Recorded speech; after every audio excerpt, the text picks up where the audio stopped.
भारतीय Sanskrit YouTube channel और मैं मनीष शर्मा आप सभी का हार्दिक स्वागत करता हूं हमारे इस वीडियो में।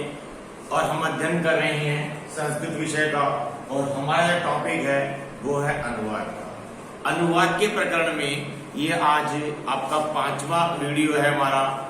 इससे पहले के वीडियो में हमने बताया था कि अनुवाद का मतलब क्या होता है। अनुवाद का मतलब होता है ट्रांसलेशन। क्या होता है बेटा?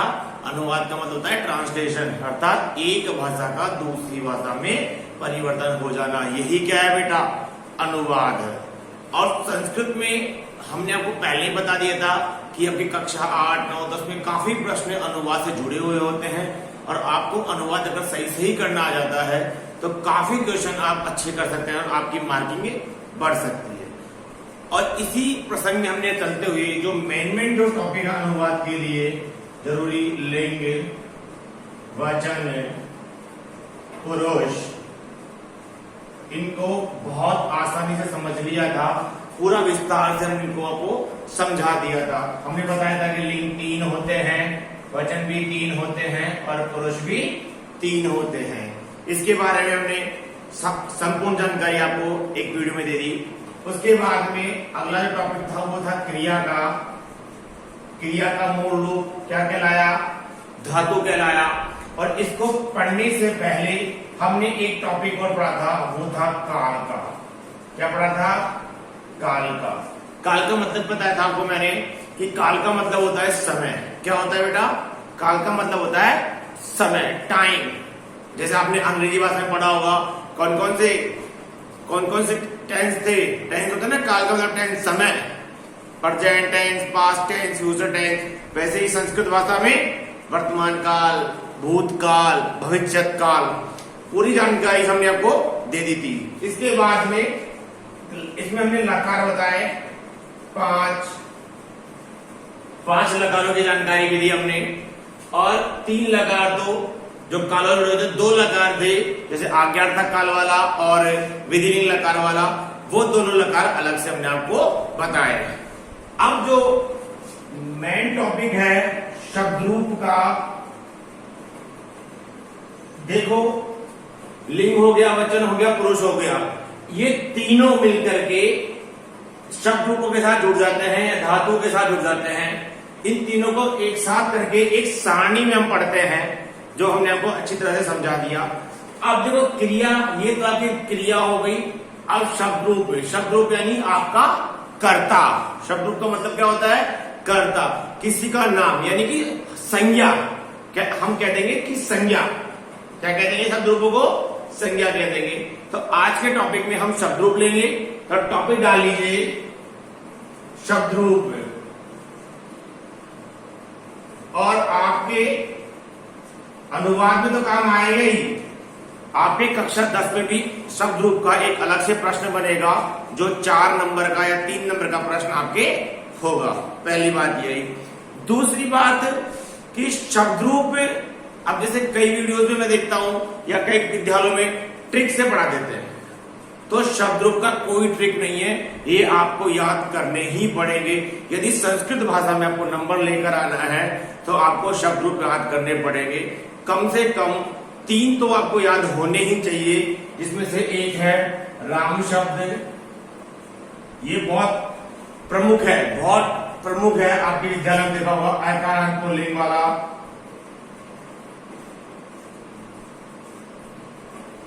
ठीक है। एक रमा शब्द, आकारांत स्त्रीलिंग वाला। ठीक है, आकारांत स्त्रीलिंग। और एक फल शब्द, अकारांत नपुंसकलिंग। अकारांत नपुंसकलिंग, ये बहुत इंपॉर्टेंट है तीनों। ऐसे तो जैसे हानि भी आ जाता है, जितने भी आपके स्वर वर्ण है उनमें से जैसे ईकारांत, उकारांत सारे मिल जाएंगे, लेकिन इन 3 को आप विशेष रूप से पढ़ें और हम करवाएंगे। कोई ट्रिक नहीं है इनका कि इसका ट्रिक है ये हमें याद हो जाएंगे, कोई भी ट्रिक नहीं है इनका, ये आपको याद करने ही पड़ेंगे। पहली बात मैं बता दूंगा। और दूसरी बात है कि कारांत क्या होता है। काफी बच्चे सोच रहे कि सर कारांत क्या होता है, आपने लिख दिया कि राम क्या के अकारांत पुल्लिंग, रमा क्या के लिए अकारांत स्त्रीलिंग, फल के आगे अकारांत नपुंसक लिंग। कारांत क्या होता है? लास्ट वर्ड, लास्ट वर्ड की वर्ड का मतलब क्या होता है? अक्षर। ठीक है, तो क्या कि किसी भी पद का अंतिम अक्षर या वर्ण, कि पद का जो अंतिम अक्षर या वर्ण होगा ना वो कारांत होगा। जैसे मैथ में चलता है ना कि जैसे 2 + 2 है, ठीक है, 4 हो रहा है, कोई दिक्कत। अब ये जो चिन्ह है ना ये किसका है बेटा? ऐड का चिन्ह है ना। अब इसके दोनों तरफ कोई सी भी संख्या हो, ये जरूरी कि 2 + 2 ही 4 होंगे, नहीं, कोई सी भी संख्या हो वो ऐड हो जाएगी, जुड़ जाएगी। ठीक है, वैसे ही कारांत का मतलब ये है कि कोई सा भी कारांत होगा, जैसे अकारांत। अकारांत के जितने भी शब्द हैं, जैसे राम वाला शब्द है, अब राम में अकारांत निकालेंगे, दिक्कत पड़ रहा है मैं इसको विच्छेद किया, ये निकल गया, कोई दिक्कत, ये हमने निकाल लिया। अब जितने भी अकारांत शब्द होंगे वो किसकी तरह चलेंगे बेटा? राम शब्द की तरह ही चलेंगे। कि जितने भी अकारांत हो गए, जैसे बालक हो गया, गज हो गया, नर हो गया, नृप हो गया, सब किसकी तरह चलेंगे बेटा? राम शब्द की तरह ही चलेंगे। ठीक है, आगे चले तो इसको मिटा लीजिए और फिर लिखिए राम शब्द, टॉपिक डाल लीजिए और लिख के बताते हैं आपको। मैंने पहले ही बता दिया कि इसका कोई शॉर्टकट नहीं है। काफी वीडियो में देखता हूँ विद्यालयों में शॉर्टकट करवा देते हैं वीडियोस में, शॉर्टकट, कोई शॉर्टकट नहीं है। बनाने में तो कुछ भी बना दो, वो भी तो याद करने पड़ेंगे आपको, ठीक है ना। चलो टॉपिक डाल लीजिए, राम शब्द अकारांत पुल्लिंग, राम शब्द अकारांत पुल्लिंग। देखिए टेबल बना लीजिए पूरी वैसे की वैसे ही। टेबल का बड़ा इंपॉर्टेंट रोल है। एक वचन,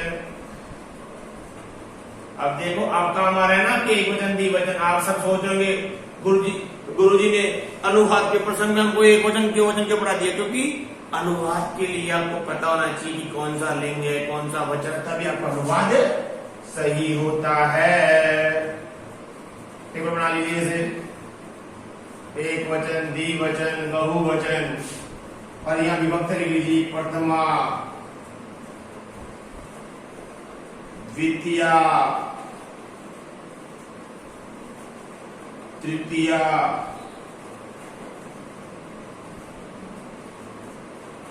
चतुर्थी,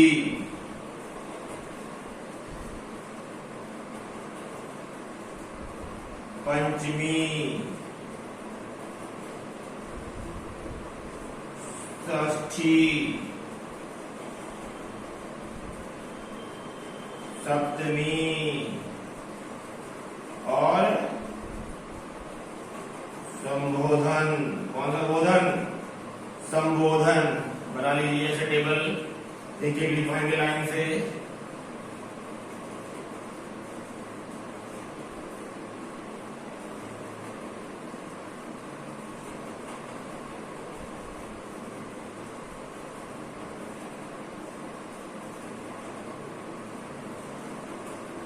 देखिए राम शब्द देखो, राम है, रामौ,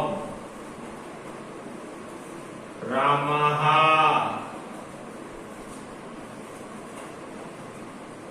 रामम, रामौ, रामान। ठीक है, रामेण, रामाभ्याम, रामय, रामाय, रामाभ्याम, रामेभ्यः,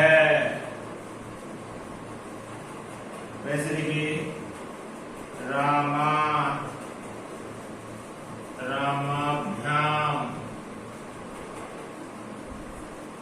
रामेभ्यः रामस्य रामयोः रामाणाम् रामे रामयोः रामेषु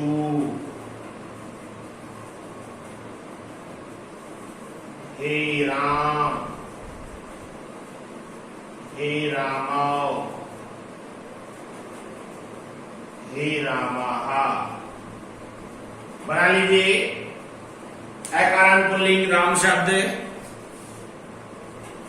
देखिए जितने भी अब अकारांत शब्द होंगे वो सब इसी प्रकार से लेंगे। जैसे गज लिख लीजिए, गज का मतलब होता है हाथी, बालक,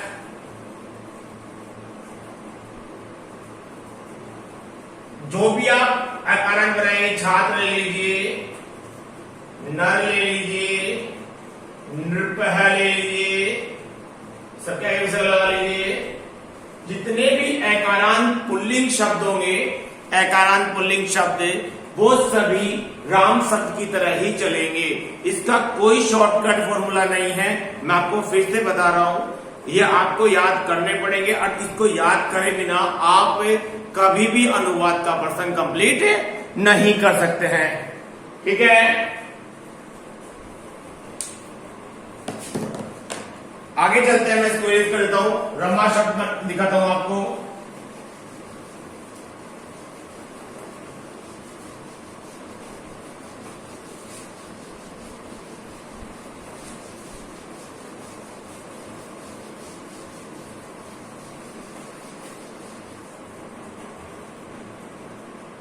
रमा शब्द आकारांत स्त्रीलिंग। रमा शब्द आकारांत स्त्रीलिंग। कब बना लीजिए, वही टेबल बना लीजिए जैसे राम ने बनाई थी। बहुत जरूरी है टेबल इसमें। एक वचन, द्विवचन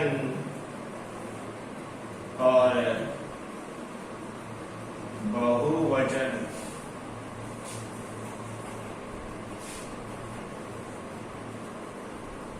प्रथमा, द्वितीया, तृतीया, चतुर्थी, पंचमी, षष्ठी, सप्तमी, संबोधन। ठीक है, बना लीजिए।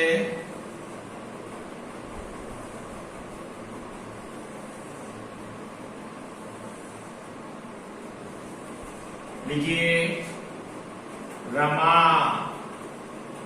रमे, रमाहा। लिखिए रमा, रमे, रमाहा। देखिए दोनों में एज इट इज चलता है, द्विवचन बहुवचन में तो लेंगे प्रथमा और द्वितीय में। ठीक है, रमया, रमाभ्याम, रमाभिः, रमायै, रमाभ्याम, रमाभ्यः, रमायाः, रमाभ्याम, रमाभ्यः,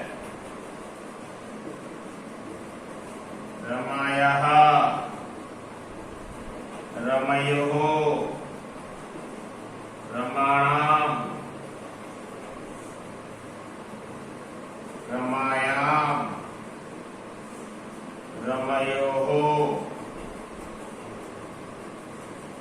रमाशु। लिख लीजिए हे रमे, हे रमे, हे रमाहा। लिख लीजिए। देखिए इस प्रकार आपके आकारांत, अब जितने भी आकारांत स्त्रीलिंग शब्द है वो इसी प्रकार चलेंगे। जैसे अजा ले लीजिए, अजा का मतलब होता है बकरी, ठीक है। बालिका ले लीजिए, लता ले लीजिए। जितने भी आकारांत स्त्रीलिंग, और आकारांत निकालना और कारांत निकालना आपको मैंने बता दिया कि लास्ट जो वर्ड होगा, चाहे वो स्वर हो या व्यंजन हो, वो उस शब्द का कारांत हो जाएगा। लिख लीजिए। चलते हैं आगे फल शब्द की तरफ।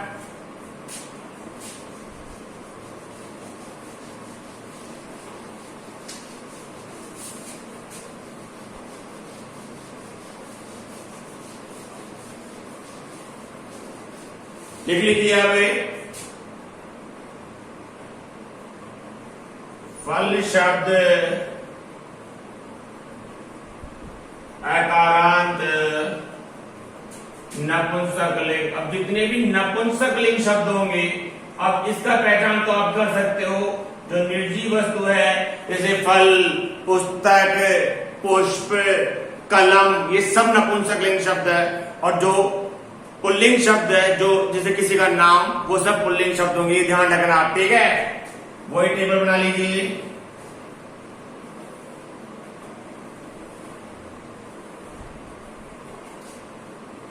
एक वचन, द्विवचन, बहुवचन, बना लीजिए टेबल। प्रथमा,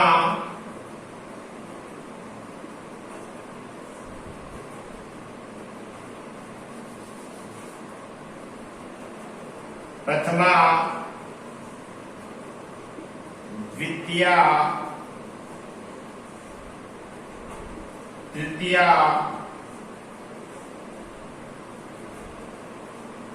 चतुर्थी,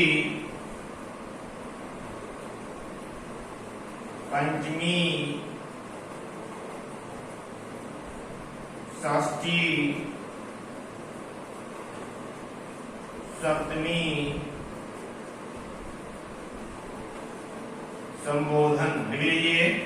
तो वही टेबल बना लीजिए पहले तरह।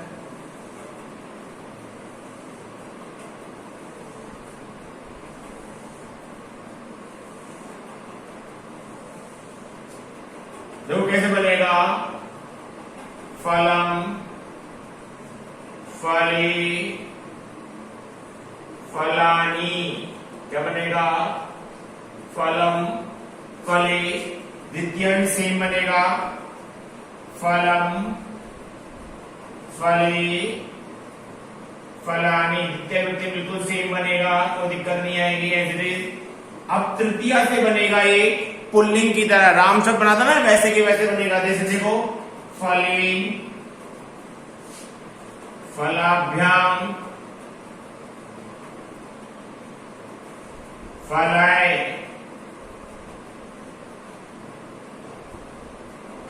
फलाय,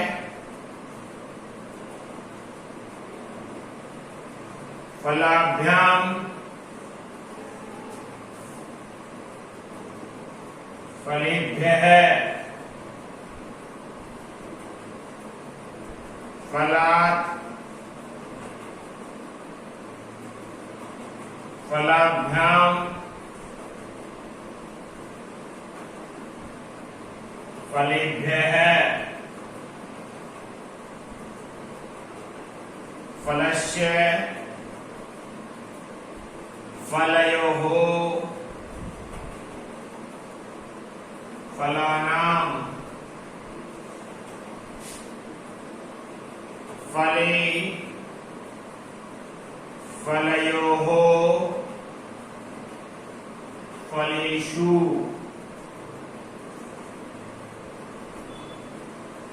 हे फल, हे फले, हे फलानी। देखिए प्रथमा और द्वितीय में सेम चलेगा और इसके बाद जो है वो राम शब्द की तरह चलेगा। ये विशेष रूप से ध्यान रखना। इसी के साथ आपका जो टॉपिक है शब्द रूप का यही समाप्त होता है। जैसे देखो अगर हम शब्द रूप बनना चाहते हैं बहुत सारे बनते हैं, लेकिन मोस्ट इंपोर्टेंट जो शब्द रूप थे वो मैंने आपको लिखवा दिए हैं। अब ईकारांत पुल्लिंग वाले होते हैं, ईकारांत स्त्रीलिंग वाले होते हैं, ऋकारांत होते हैं। तो ज्यादा लंबा नहीं जाना, हमें सीखना है। तो ये बहुत इंपॉर्टेंट चीज है। मिलते हैं अब आगामी कक्षा में। हमारा वीडियो अच्छा लगा हो तो लाइक करें, शेयर करें, सब्सक्राइब करें।